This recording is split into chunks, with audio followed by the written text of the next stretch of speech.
Good morning and welcome to Valley News Now. Adam Shalafu with Lisa Green. And Lisa, more fun science, fun weather stuff. And we just had a little practice run. I feel like I learned a ton. And now you guys watching at home get to learn a ton, a little bit of short term, a little long term, a little bit of El Nino, a little bit of La Niña. Exactly. And what do those mean? What is the difference? So much to learn. Right. Well, I think everybody's heard of El Nino, right? It is one of those climate patterns that gets talked about all the time. It gets blamed for a lot of weather events, and it does contribute to weather events when we see that pattern set up.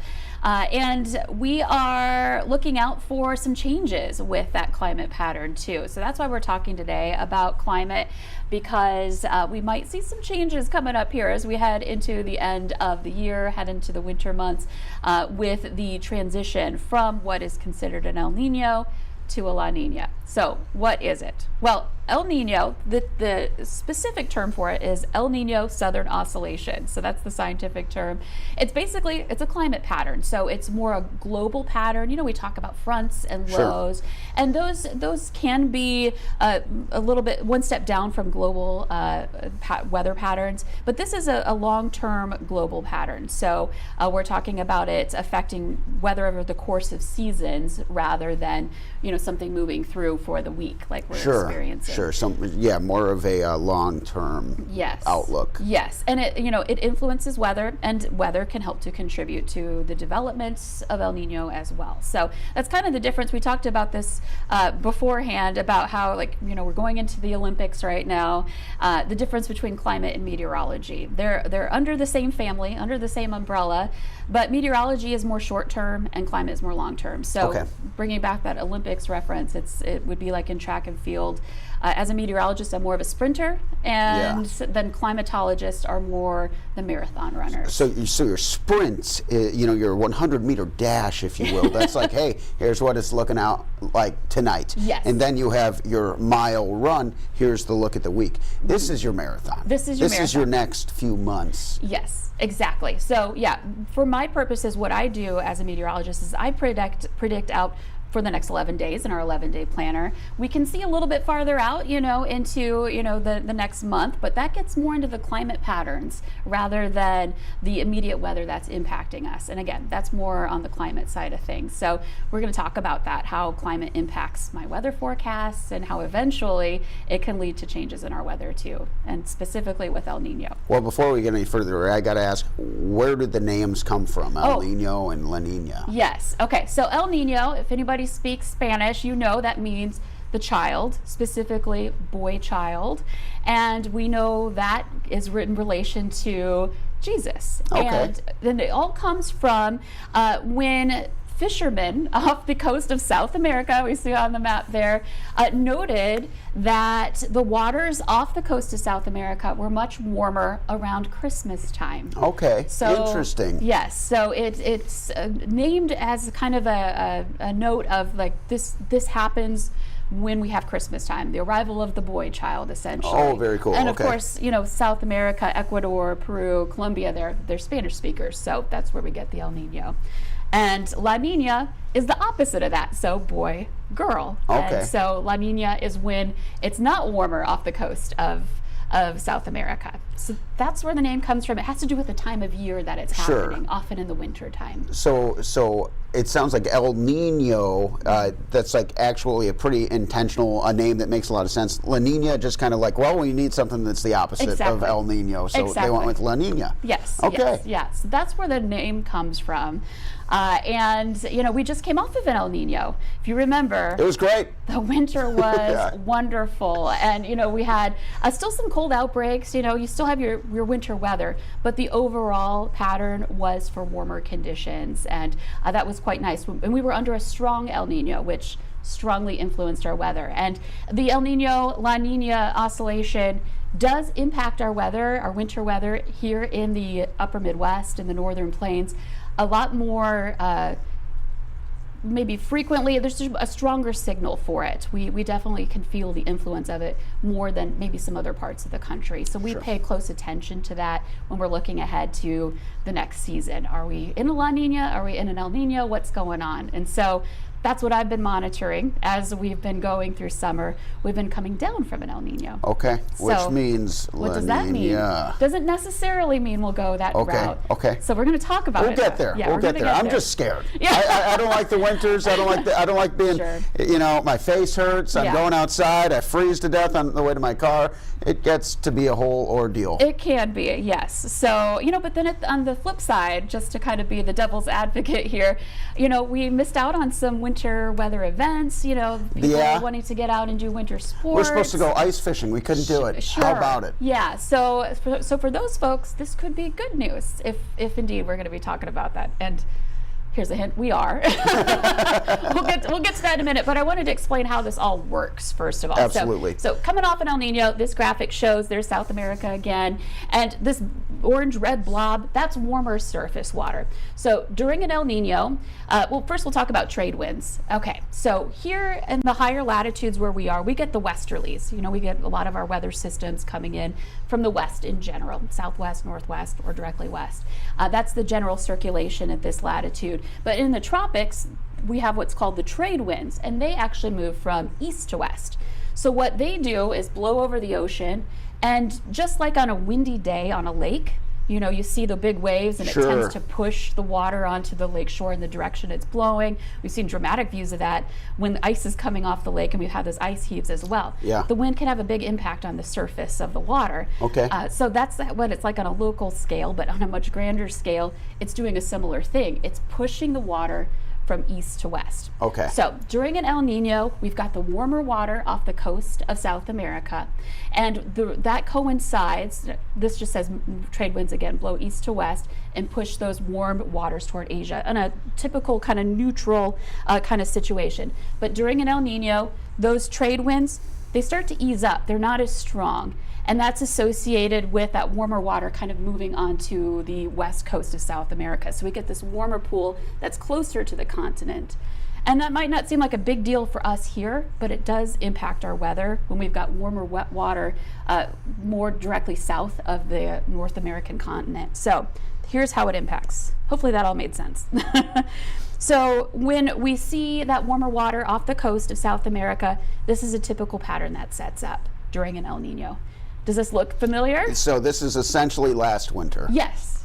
And it's exactly, and this is typical pattern, and we definitely had this. We had that warmer weather, the polar jet stream, which can kind of act as it can be a conveyor belt that helps to move weather systems, but it also acts as a boundary too, somewhat between types of air masses. And so that colder polar air, more often than not, stayed north of us, and we Okay. have that warmer air moving in beneath or south of the jet stream there. So really, it looks like it kind of hit some of this east coast a lot more than it would have hit us then.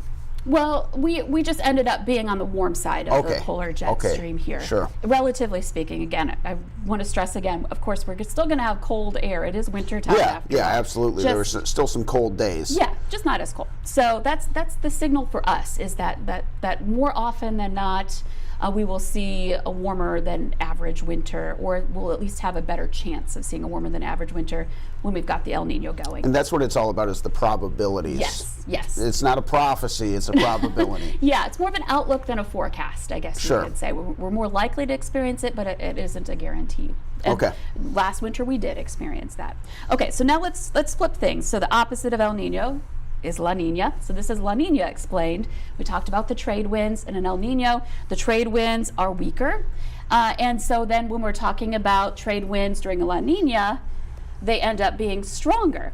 So those trade winds help to push, those stronger trade winds help to push that warmer water closer to Asia. We get this colder water starting to come up to the surface, and we end up with this colder pool. Okay. So opposite of El Nino, you've got cooler waters off the coast of South America in the eastern Pacific there. And that influences our weather too. When you have cold, we talk about hurricanes. We're in hurricane season right now. We talk about how sea surface temperatures can really influence the strength of a hurricane.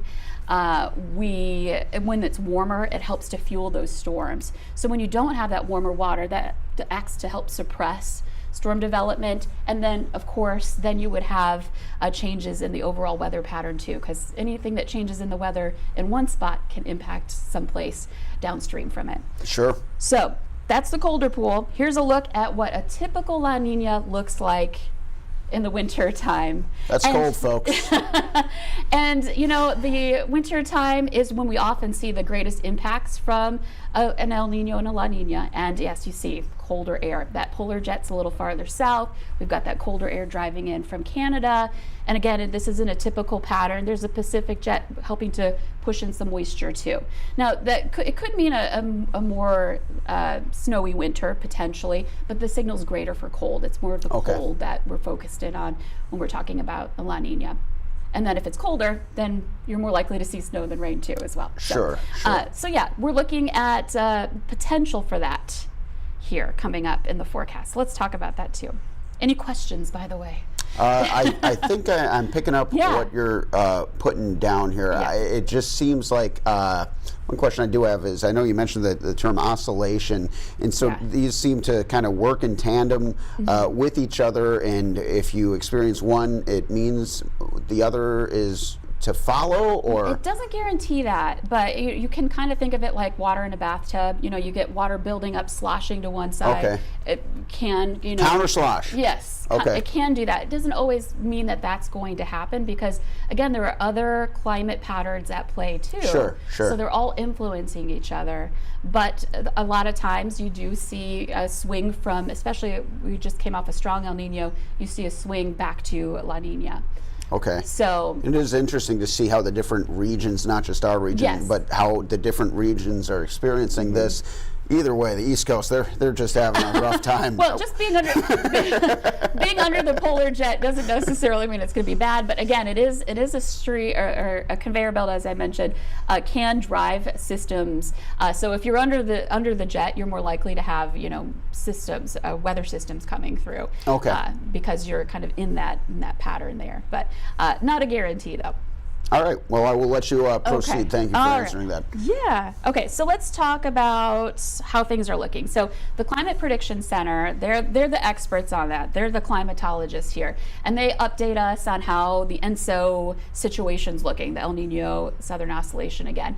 And so again, we came off of a strong La Nina, so we're looking at what to expect through the rest of 2024. They came out with their July update, and right now we are in the midst of what's considered neutral. El Normo. There you go. El neutral. Yes. El neutral. And so that doesn't necessarily have a strong signal either way. The data doesn't show that we're going to have certain kind of weather when we're in an El Nino. We're just kind of in. That is your all jokes aside. That's the neutral. That's very neutral. Yes. Okay. So that's continuing this summer. We moved into it in the spring. It continues right now. We're in the midst of it at the moment. But here's a look at the kind of outlook for what we've got. I just want to cut you off real quick, if you don't mind. I think that's just very interesting. If you watch Valley News Now, yesterday talking with Ben Prather, we were talking about the climate returning to a more normal state and how that was affecting mosquitoes. Interesting. And so it's interesting now, once again, hearing from someone who does the weather professionally, like, yes, we are going into the more normal, and just kind of crazy when you think about how everything can affect everything, all that kind of ties in. Continue. Yeah, I was just going to say, you've heard about the butterfly effect, how butterfly flapping its wings across the globe can affect, weather patterns down the stream, essentially, and it does. It's all interconnected. So one change somewhere can affect other places. You're right, and life. Including mosquitoes. Yes. So now we are looking at the outlook being a pretty good one. 70% chance of a transition from our current neutral conditions to La Nina heading into late summer and fall. So that's not too far off, given we are getting into late July. We're getting there. So almost August. Yeah, so the transition happening sometime in that range, which means that we'll go from, we of course no longer have the warmer waters in the Pacific that trigger El Nino, when we'll go into more cooler waters potentially. 70% chance, again, a good shot. But here's some good news for the people who don't want the cold. The stronger the El Nino or La Nina, and we'll explain this in a second, but the stronger they are, the greater chances you'll have impacts from it, right? Okay. And right now, the climate models are not as robust on the strength of La Nina. So yes, potential La Nina, but maybe not as intense. Okay. as it was looking initially. That could change, but just a little glimmer of hope for people who don't We'll take it where we can get it, right? Yes, yes. Okay, so that's kind of the update from them, and I know we've got a lot of crazy graphics here, but this kind of helps to tell the story too. This comes from NOAA, and this is a graph of the sea surface temperatures in the Pacific, and we've been focusing on that. It's been very warm. This is in the winter that we just came out of. See, I should probably explain this. This middle bar here, that's where we're at 0, and Okay. what we're measuring is the difference from average temperature. So this is the average. Yeah, average is 0 here. So in red, it might be hard to read, but it says El Nino threshold, and that's a 1/2 degree above average, which doesn't sound like a lot, but in the climate world, that is a significant difference. And then La Nina would be a 1/2 degree below average. So once you reach this threshold, you're classified in an El Nino situation. So again, we were not just in an El Nino, we were way above that. We were 2 degrees above average for the sea surface temperature last winter. So it was in the like Pacific. a big El Nino. Yes, it was a strong one. Yes, and this is looking at the where we are again heading into the summertime, springtime, and summertime months. The graph was really plummeting. We kind of leveled off a little bit heading into June and now July, and so now we're below that threshold and we're in neutral conditions. Okay. That's where we are right now. Interesting. And these gray lines here, so every El Nino since 1950. Yeah. So we really were one of the warmer winters in a long time, it seems like. This is specifically the El Nino, so it doesn't always correlate to a warmer winter. Okay, sure, but sure. This year it resulted in that. So yeah, this is based on every strong El Nino, which can kind of tell us Okay, these yes, it lighter does lines. say every strong El Yeah. Nino, sure. So these lighter lines can kind of be a little bit of a guide, knowing we were in a strong El Nino. Well, what happened after that? Well, you see what happened. Yeah. You know, you're talking about that kind of seesaw effect. Yep. We sloshed the water Yep, back so now over. we're swinging back. Coming out of that strong El Nino, you see basically every single time since 1950, we've almost always returned to neutral conditions or into La Nina conditions. Okay. So that's at least what's happened in our recorded history since 1950. So that gives us a sign that, okay, There's a pattern established. yeah. Yes. Yes. Yeah. So what's going to happen here? So that's history, and maybe a little bit look at what could lead to in the future. My graphics will move forward. here There we we go. go. Yeah. So again, here's the history. This is where we were this winter. This is where we are in the latest observations that we have. And this is where our forecast models, we use forecast models for weather all the time that help to guide us to what may happen based on how we understand the atmosphere. And then there are climate models too that do a similar thing where they're trying to kind of ascertain what's going to happen based on what's going on now and what we know, what we understand about the weather or the climate over time. And so you can see the models are kind of churning out that likelihood, that greater likelihood of seeing us return to a La Nina situation. Again, that's a La Nina threshold into that August to October timeframe. That's the average. Some models are more neutral, some models are even stronger, but the average kind of gives us that 50% threshold of where it's most likely to be happening. Okay. Yeah, so potentially moving into La Nina, again, that 70% chance we talked about during the late summer and fall, this is where that comes from. So let's move forward. And I have another graphic that is similar, but it maybe helps if this one's kind of weird to look at and maybe it doesn't really explain it to you. Maybe this one will help too. More of a bar graph here showing the transition. So this is, again, the probability of an El Nino, La Nina, or neutral. You can see the colors there. Blue means La Nina, cold, red means El Nino. And where we are right now, these letters here are each a season, and in climatology, seasons are classified as 3 months. So this season, JJA, that's June, July, August. Then the next one is July, August, September, October. Yeah. Okay. So we're moving ahead month by month, but over each period is 3 months, if that makes sense. So right now, you can see this gray, meaning It's probably going to be pretty neutral. yes, exactly. Yeah. So, but as we make our way through time, We're seeing some. Now I can do this. Now Yay! I'm already learning. Yeah, and you can see the blue bars go up pretty high compared to the chances for El Nino doesn't look likely at all. And so there's still some chances for neutrality for sure, and that's where your glimmer of hope comes in. But honestly, the winter can be fun too. Sure, good time to watch some movies and whatnot. Right, and that's the important takeaway is yes, we might see like for example the October, November, December season, that blue bar goes up to 80%. Yeah, so that's looking pretty likely at that point. But there's also that 20% in there, which means maybe it doesn't. 19% chance. It's not going to be super duper cold. Yeah, if we want to feel that way about it. 81% cup full or 19% cup empty, however you want to look at it. Yeah. But the bottom line is it does look pretty likely we're going to see La Nina develop.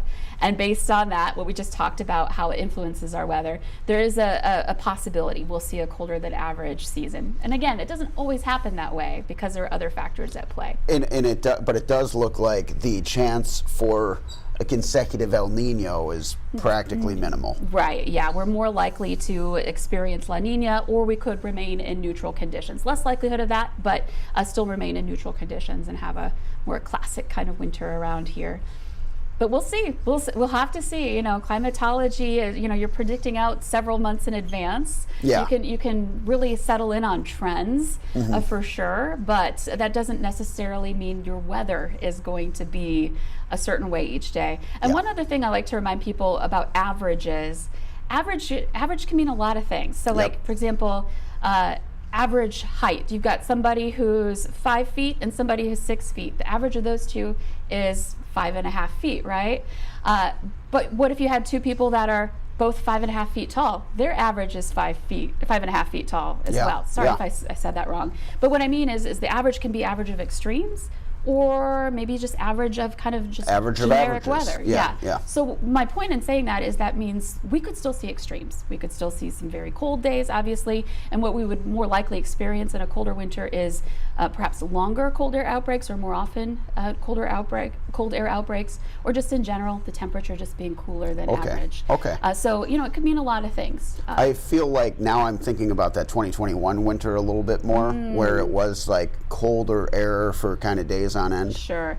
And what could happen here is we may see kind of a delay in experiencing that weather as well. We may start off the season a little bit milder, and then it almost looks that way. Yeah. And then because a lot of times you'll see the global pattern develop, but the weather, the impacts of it may not evolve until a little bit later. Sure. So that's something to think about. And speaking of, we don't really have a forecast for the winter. That comes out in October. The winter forecast comes out in October, or maybe it was November. Sorry. Winter months are considered December, January, and February. So the month before you'll get your winter forecast. We know our winter here is more than 3 months long, but from a official standpoint. So really the farthest out they'll go with an outlook from the Climate Prediction Center is 3 months, or a seasonal outlook, but we're not there yet for the winter time. And so what we're looking at here is chances of being above or below average. There's nowhere on the map where we're looking at below average temperatures right now in the U.S. Most likely above average in the Rockies there, into Colorado, into the Basin and Range region, and Utah as well. But for us, we don't have any color on the map because we're, again, in that neutral time, in that transition zone from warmer than average temperatures to potentially, again, cooler than average temperatures for La Nina. So it's equal chances for that time frame of August, September, and October. So that's still in that point when we're making that transition from neutral.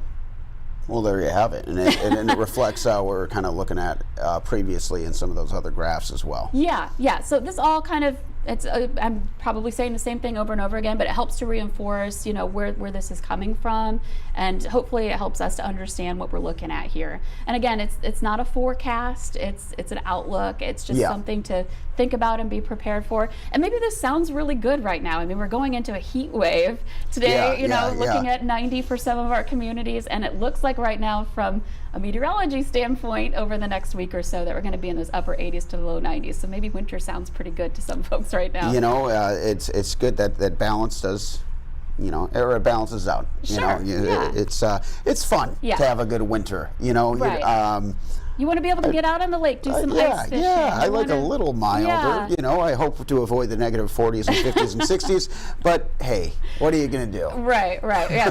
The only thing we can do around here is just deal with it and Get to a hockey game. Yeah, there you go. Do Try to find some there's enjoyment. plenty of fun winter stuff.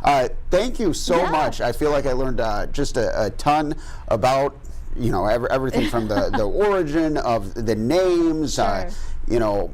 Very interesting to learn about the trade winds and how all that kind of affects everything. So very, very cool stuff. Anything else you'd like to add? No, I was just going to say, yes, you're right. It's all interconnected. We mentioned that. And this is, again, just an early outlook. It's July. We still have lots of summer to enjoy.